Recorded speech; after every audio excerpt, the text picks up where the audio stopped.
Bismillahirrahmanirrahim. Assalamualaikum warahmatullahi wabarakatuh. Alhamdulillah rabbil alamin wa bihi nasta'inu ala umuri dunya waddin. Wassalatu wassalamu ala asyrafil anbiya'i wal mursalin wa ala alihi wa sahbihi ajmain. Amma ba'du.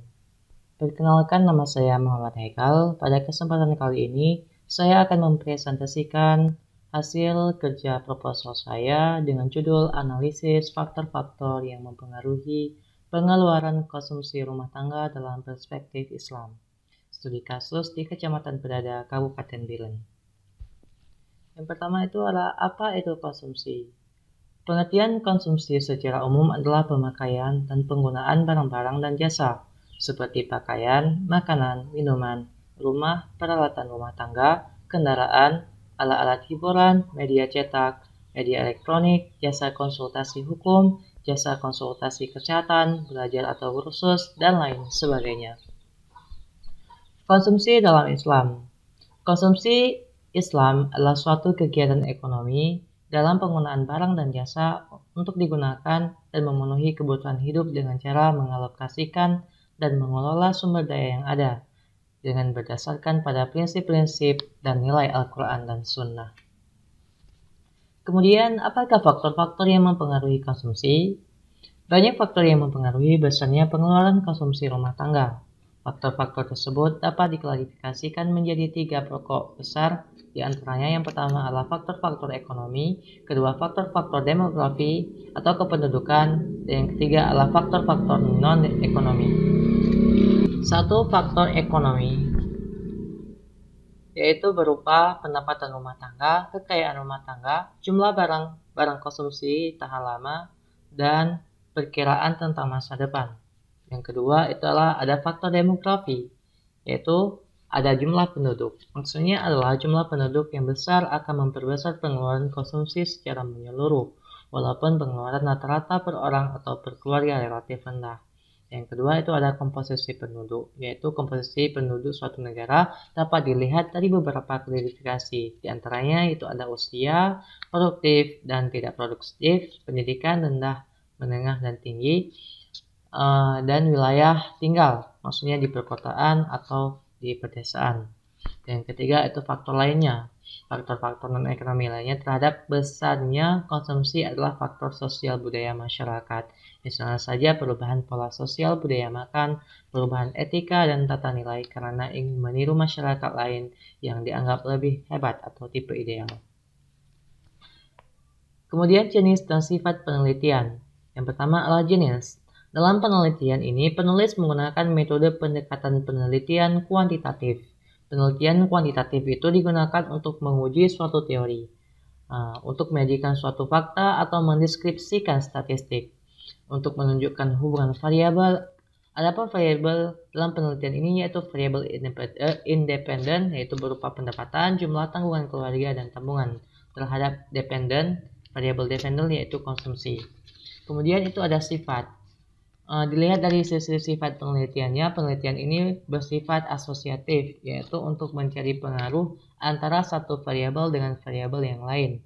Dari pengertian di atas, maka peneliti ingin mengetahui seberapa besar pengaruh pendapatan, jumlah tanggungan keluarga, dan tabungan terhadap konsumsi rumah tangga di Kecamatan Bedada, Kabupaten Biren.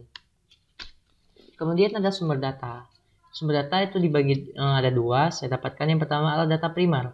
Penulis menggunakan teknik riset lapangan atau survei di mana pengumpulan datanya dengan cara menyebarkan kuesioner yang berisi lembaran pertanyaan dan pernyataan terhadap konsumsi masyarakat Kecamatan Bedada, Kabupaten Biren terkait penelitian yang dilakukan, yaitu mengenai pengaruh pendapatan, jumlah tanggungan keluarga, dan tabungan terhadap konsumsi rumah tangga di Kecamatan Bedada, Kabupaten Biren menurut perspektif ekonomi Islam, dengan tujuan memperoleh informasi yang relevan dengan masalah penelitian.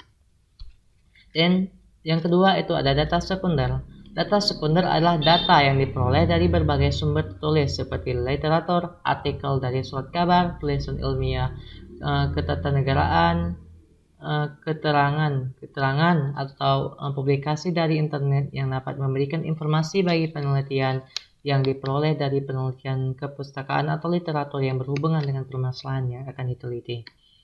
Kemudian ada populasi.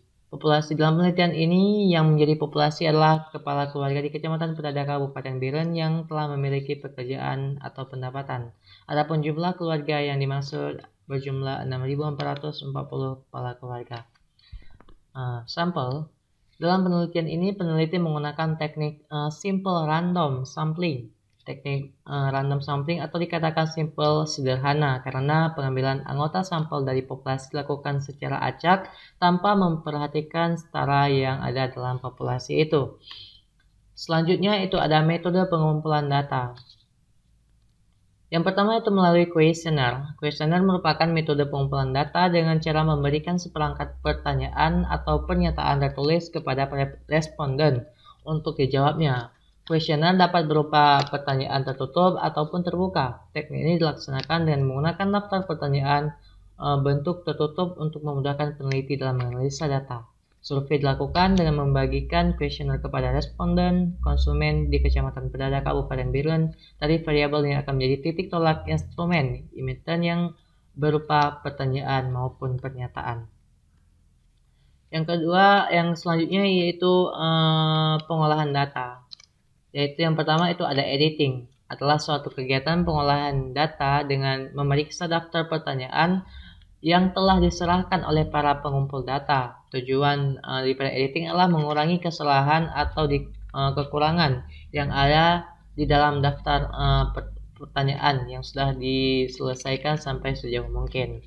Yang kedua itu ada coding. Yang dimaksud dengan coding adalah mengklarifikasikan jawaban-jawaban dari responden ke dalam kategori-kategori. Selanjutnya itu ada metode pengolahan data dan analisis data. Yang pertama itu ada uji validitas. Uji validitas adalah suatu ukuran yang menunjukkan tingkat-tingkat kevalidan atau kesahihan suatu instrumen. Suatu instrumen yang valid atau sahih mempunyai validitas tinggi. Sebaliknya, instrumen yang kurang valid berarti memiliki validitas rendah. Uji validitas menggunakan rumus product moment dengan uraian sebagai berikut, yaitu R sama dengan N sigma XY kurang sigma XY kali XY diper dengan akar N sigma X kuadrat dikali N sigma Y kuadrat kurang sigma Y kuadrat. Keterangannya yaitu R merupakan koefisien validitas item yang dicari dan X koresponden untuk setiap item. Yang kedua itu ada uji reliabilitas. Uji reliabilitas adalah suatu instrumen cukup dapat dipercaya untuk digunakan sebagai alat pengumpul data karena instrumen tersebut sudah baik. Instrumen yang baik tidak akan bersifat tendensius mengarahkan responden untuk memilih jawaban-jawaban tertentu. Kemudian yang selanjutnya adalah regresi linier berganda. Regresi linier berganda berguna untuk menunjukkan besarnya pengaruh beberapa variabel bebas terhadap variabel tidak bebas. Dalam melakukan analisis data, menggunakan perhitungan statistik dapat disebut signifikan secara statistik apabila nilai uji berada dalam daerah kritis atau daerah di mana H0 ditolak. Sebaliknya disebut tidak signifikan bila nilai uji statistiknya berada dalam daerah di mana H0 diterima. Terima kasih. Sekian video dari saya. Apabila ada kekurangan, saya mohon maaf. Wabillahi taufiq wal hidayah. Assalamualaikum warahmatullahi wabarakatuh.